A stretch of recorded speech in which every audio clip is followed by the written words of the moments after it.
Tapi dokumennya dengan jelas mengungkap bahwa ada memang diskusi penghilangan nyawa dari para pemimpin dunia yang disebut.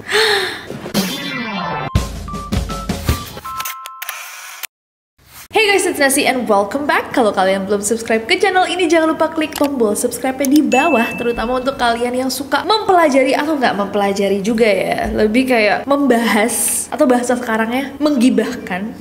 Tapi nggak sampai menggibahkan lah ya, dikit. Menggosipkan fakta-fakta mencengangkan yang di dunia.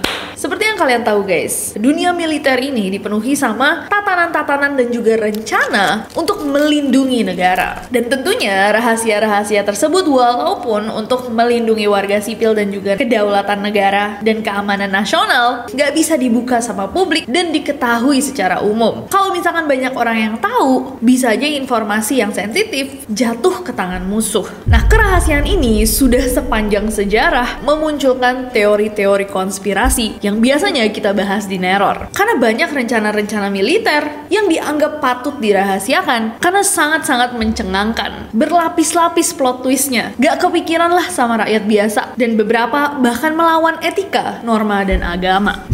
Nah, kemarin-kemarin ini pada 13 Januari tahun 2025, portal berita India Today yang mengungkapkan sebuah misi rahasia militer Korea Utara dan Rusia terhadap Ukraina. Dan ini rencananya bener-bener gila. Rencana ini terekspos karena ada sebuah buku harian, diary dari seorang tentara Korea Utara yang menuliskan detail tentang strategi perang mereka. Dan strateginya adalah dengan menggunakan tentara-tentara mereka sendiri untuk memancing drone-nya Ukraina ke dalam penyergapan. Dan dalam kurun waktu 1 bulan, lebih dari 4.000 tentara Korea Utara terluka atau kehilangan nyawanya karena rencana ini. Dan kebanyakan dari mereka yang dijadikan umpan atau tumbal tersebut adalah orang-orang yang lagi wajib militer. Jadi sengaja dikirim ke medan perang sama negaranya sendiri untuk dijadikan tumbal. Oh my god, gila banget gak guys? Dan masih salah satu militer terkuat di dunia adalah milik Amerika Serikat. Dengan segala expert, segala divisi, segala pengalaman mereka. Tentunya over the years nih guys, sepanjang sejarah banyak banget operasi-operasi militer rahasia yang sangat-sangat mencengangkan. Jadi langsung aja, hari ini kita akan bahas bersama-sama misi-misi rahasia militer Amerika Serikat yang bocor ke publik. Spill bestie. Without any further ado, let's get to the list.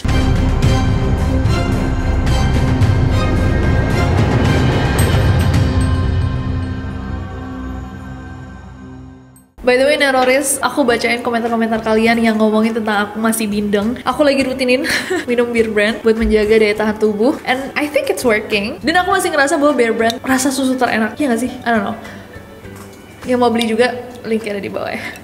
Kita akan mulai dengan Northwood Operations. Jadi, Northwood Operations ini bocor ke publik di tahun 1997. Dia tadinya adalah sebuah misi yang dirahasiakan, tapi dideklasifikasi. Kalau menurut KBBI, ini guys, definisi dari deklasifikasi basically, yang tadinya rahasia, sudah tidak rahasia lagi. Jadi, dia tadinya classified, tapi sudah declassified gara-gara misi ini udah basically banyak banget yang tahu, dan sudah terjadi lama sekali guys. Jadi dipikir kayak ya udahlah, dibuka saja ke publik. Walaupun ini misi yang bisa dibilang sangat-sangat Northwood Operation atau Operasi Northwood ini adalah operasi yang diusulkan oleh US Department of Defense di tahun 1962. Dan misi atau operasinya itu berisikan permintaan untuk militer Amerika Serikat melakukan tindakan penyerangan atau terorisme kepada pihak militer juga warga sipil Amerika Serikat itu sendiri. Dengan dalih penyerangan itu dilakukan sama pemerintah Kuba. Pemerintah Kuba pada saat itu dipimpin sama Fidel Castro. Di dalam dokumen yang sudah terdeklasifikasi itu dituliskan apa bentuk penyerangan dari yang akan dilakukan sama militer AS terhadap pihak militer dan juga warga sipilnya sendiri. Mereka akan melakukan serangkaian hal, mulai dari meledakkan kapal, melancarkan kampanye teror komunis Kuba di Miami, lanjut ke kota-kota Florida lainnya, hingga Washington, menghilangkan nyawa para imigran Kuba, menenggelamkan kapal pengungsi Kuba, menangkap agen-agen, meledakkan bom plastik di titik-titik tertentu, merilis dokumen-dokumen bahwa pemerintahan Kuba merupakan dalang dari peristiwa ini, dan masih banyak lagi. God damn. Nah, Departemen Pertahanan AS itu mengusulkan rencana ini biar AS itu punya dalih guys, punya alasan untuk berperang melawan Kuba. Lah, emang ada masalah apa nih orang dua? Kenapa emang pada saat itu Amerika Serikat sama Kuba itu selek? Well, sebelum tahun 1959, Kuba itu dipimpin sama Presiden Fulgencio Batista. Nah, Fulgencio ini sama pemerintahan AS kayak gitu, besties. Mereka bekerja sama, tapi bukan untuk kesejahteraan rakyat. Jadi banyak banget rakyat yang sengsara, tapi mereka hubungannya oke untuk kepentingan ekonomi dan politik mereka sendiri. Nah, tapi di tahun 1959, sebagai suara orang-orang yang tidak puas dengan pemerintahan Kuba pada saat itu, Fidel Castro menggulingkan pemerintahannya Fulgencio. Setelah berhasil menggulingkan, Fidel Castro malah bestian sama Uni Soviet, musuh ultimate-nya Amerika Serikat pada Perang Dingin. Akhirnya Amerika Serikat sama Kuba itu jadi kayak clash. Nah, diusulkanlah rencana Northwood Operation ini, tapi pada saat itu diberikan sama Presiden John F. Kennedy, yang mana rencana yang sudah dipikirkan matang-matang ini sama Departemen Pertahanan Amerika Serikat ditolak sama JFK. Jadi operasi ini tidak pernah akhirnya dilaksanakan. Next.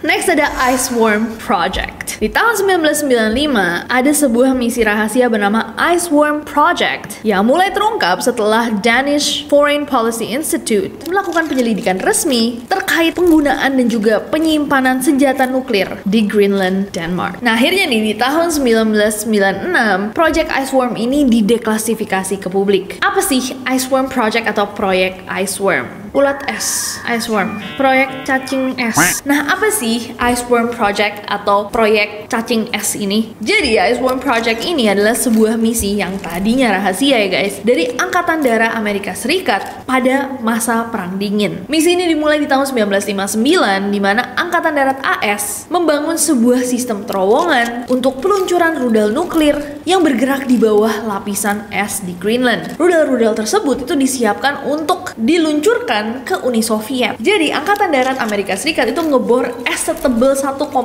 km, kemudian mereka ngebor lagi sedalam 3,6 meter ke dalam tanah purba di bawah es. Dan rencananya mereka tuh akan membangun jaringan terowongan di bawah es tersebut sepanjang 4.000 km. Dan di dalam terowongan-terowongan tersebut tersimpan rudal-rudal nuklir sebanyak 600 piece yang kalau dilepaskan itu bisa menghancurkan Uni Soviet. Nah, proyek Ice Worm ini nggak pernah rampung karena setelah dibangun sampai 3 km, ternyata kondisi es di bawah situ yang nggak stabil-stabil banget dan malah bahaya kalau misalkan dilanjutkan. Dan setelah terowongannya 3 km, proyek ini akhirnya dibatalkan di 1966. Hah, gila banget. Mau 4.000 km baru 3 km mereka kayak ya maybe not. Gila banget, gila. Masih ya dalam upayanya Amerika Serikat melawan Uni Soviet. Bener-bener sih dulu Perang Dunia II, bahkan sampai sekarang aja masih Rusia sama Amerika tuh kayak crazy. Next.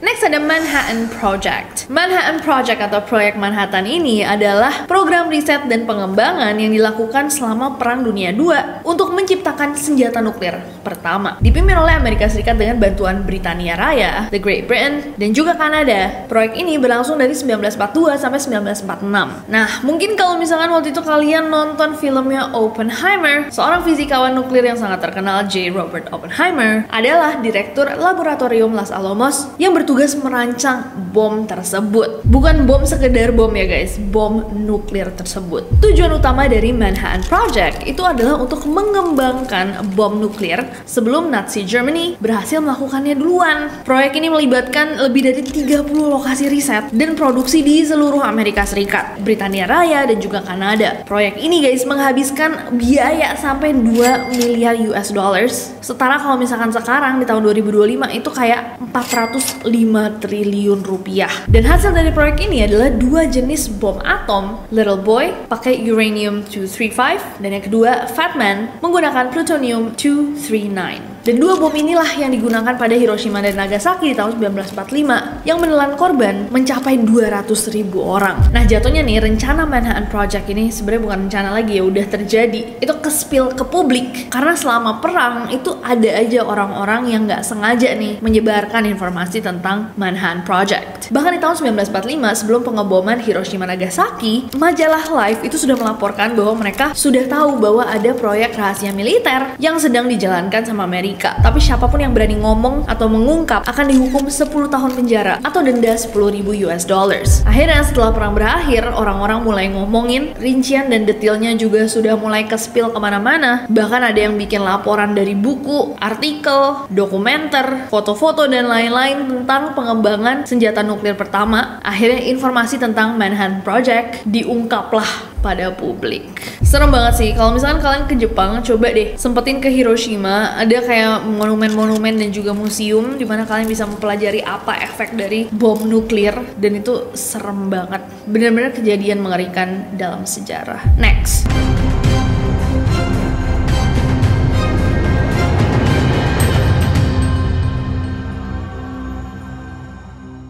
Next ada Aswang Vampire Operations. Operasi ini terjadi setelah masa Perang Dunia II ketika Filipina itu ingin menjatuhkan pasukan pemberontak di Philippines. Hah, kenapa? Nah, seperti yang kalian tahu guys, jadi setelah perang berakhir, para pemberontak yang ada di Filipina itu melawan pemerintah Filipina untuk memperjuangkan hak-hak orang kecil, terutama petani dan reformasi pertanian. Nah, tentunya guys, kalian tahu bahwa udah lama banget Filipina itu adalah sekutu dari Amerika Serikat. Karena pemberontakan ini, akhirnya Filipina dibantu nih sama CIA untuk menjatuhkan pasukan pemberontak. Nah, CIA memiliki sebuah rencana brilian untuk menjatuhkan mereka secara psikologis. Dicarilah sama CIA habit atau kepercayaan dari publik Filipina. Ternyata mereka menemukan bahwa ada sebuah kepercayaan lama nih di Philippines di mana orang-orang mempercayai sesosok makhluk bernama Aswang. Aswang ini adalah sosok semacam goib gitu yang mungkin bisa kita compare sama vampir.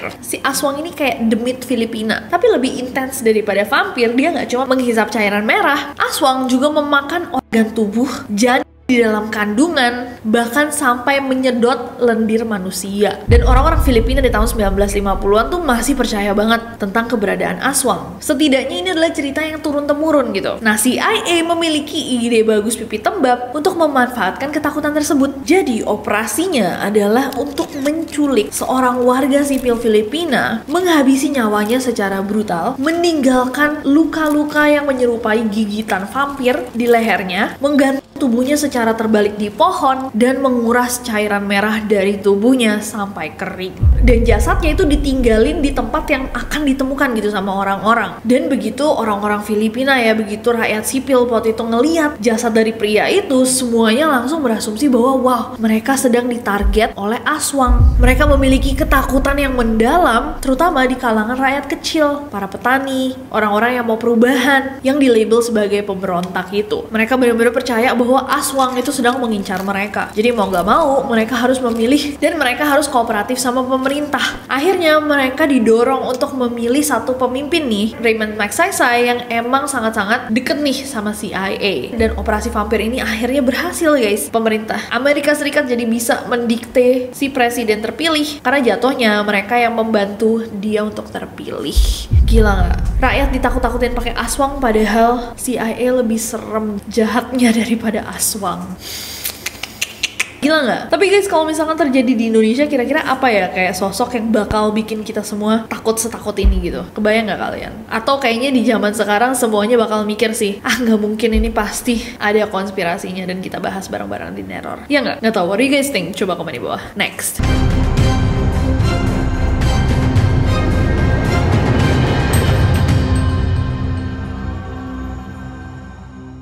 Oke guys, dan yang terakhir adalah proyek CIA penghilangan nyawa terhadap pemimpin-pemimpin dunia. Kamis 26 Oktober tahun 2017, Presiden Donald Trump mempublikasi sebagian arsip dari penghilangan nyawa John F. Kennedy. Yang sebelumnya tentunya ya guys, sangat-sangat classified, sangat-sangat dirahasiakan. Salah satu dokumen yang dirilis adalah arsip nasional yang berjudul Ringkasan Fakta tentang rencana CIA untuk menghilangkan nyawa pemimpin asing tertanggal 30 Mei 1975. Dalam dokumen yang tebelnya tuh mencapai 83 halaman. Richard Bissell, selaku wakil direktur perencanaan CIA pada saat itu, mengungkapkan rencananya CIA dalam penghilangan nyawa beberapa tokoh besar dunia, di antaranya Fidel Castro, pemimpin revolusi Kuba, Generalissimo Rafael Trujillo, pemimpin Republik Dominika, Patrice Lumumba, Perdana Menteri Kongo, dan Presiden Republik Indonesia pertama, Insinyur Soekarno. Walaupun dokumen tersebut juga menegaskan bahwa rencana penghilangan nyawa terhadap Presiden Soekarno itu tidak pernah terrealisasi, dengan dituliskan catatan nih bahwa rencana itu tidak pernah disempurnakan hingga tahap eksekusi. Dan dokumen tersebut juga menjelaskan bahwa CIA tidak terlibat dalam kematian Soekarno yang wafat pada 21 Juni tahun 1970. Tapi dokumennya dengan jelas mengungkap bahwa ada memang diskusi penghilangan nyawa dari para pemimpin dunia yang disebut. Dan kalau dipikir-pikir guys, sebenarnya serem juga ya. Bahkan sebagai diskusi nih, mereka sudah merencanakan sesuatu walaupun katanya tidak pernah terrealisasikan. Tetap ngeri gak sih? Coba kalau kalian mau kita bahas tentang dokumen dan rencana terhadap Presiden Republik Indonesia pertama itu secara detail, boleh banget request di bawah. Oke guys, mungkin itu aja untuk video kali ini. Sebenarnya masih banyak banget rencana-rencana dari Amerika Serikat, dari Departemen Pertahanan atau dari CIA, FBI dan lain-lain yang lumayan kayak dan bisa banget kita bahas lagi di part 2 kalau misalkan kalian mau. Request di bawah kalau misalkan emang ini adalah topik yang menarik. Menurut aku menarik sih, karena kayak kok bisa sampai kepikiran orang-orang ini. Beberapa di antara juga sangat-sangat mind-blowing. Mana menurut kalian yang paling gila? Dan apakah kalian tahu rencana serupa mungkin dari negara kita? Baik yang terrealisasikan tapi masih YTTA, atau yang sudah pernah direncanakan tapi tidak pernah terrealisasikan? Coba komen di bawah. Dan besok aku bakal ketemu kalian lagi di Neror. Jadi make sure kalian tungguin besok malam. Dan jangan lupa subscribe, karena aku gak sabar untuk ketemu kalian lagi. Bye-bye!